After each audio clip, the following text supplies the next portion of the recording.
Naulan sa labas. Grabe, bumili tayo ng pomegranate. First time ko magano nito.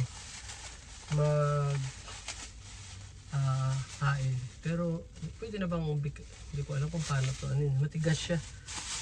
Hindi ko alam guys kung alam niyo tong anonas. Nandito tayo ngayon sa Tagaytay.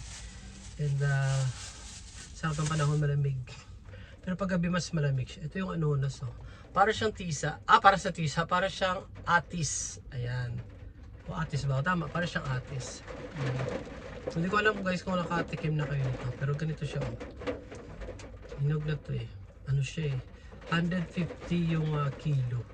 Ayan siya oh. Para siya talaga siyang atis. Nakatikim na kayo nito. Ayan. Harap. Masarap. Mamaya, pakita ko sa inyo kung paano to. Hindi ko alam kung pwede nang buksan to. Pero malambot naman. Pero mamaya ko na. Pero iba talaga yung hangin na, yung medyo malamig. Pag i-inhale mo, pag nandito ka sa Tagaytay. Sarap.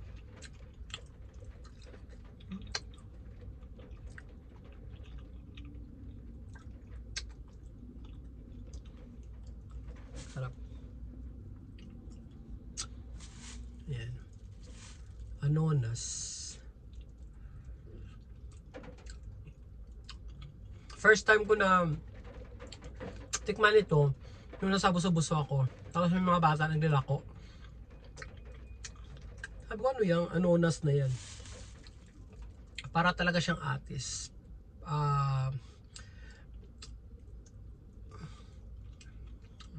Parang mas bet ko siya. Kasi yung atis kasi minsan may matikman ka na parang hindi siya matamis, di ba? Ito wala pa ako natikman na hindi siya matamis. Parang same texture lang yung atis.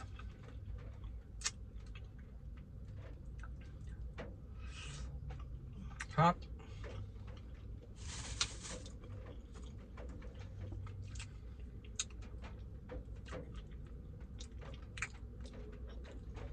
Actually, maraming mga prutas na hindi pa siya kilala, pero masarap siya kainin. No?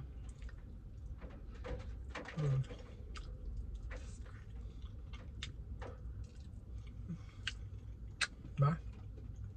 So, maya pakita ko sa inyo yung sa ano naman, sa pomegranate. Ayan.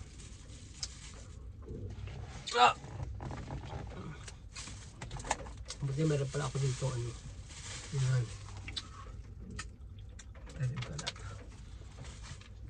So ayun guys. See you again. See you later. Bye bye.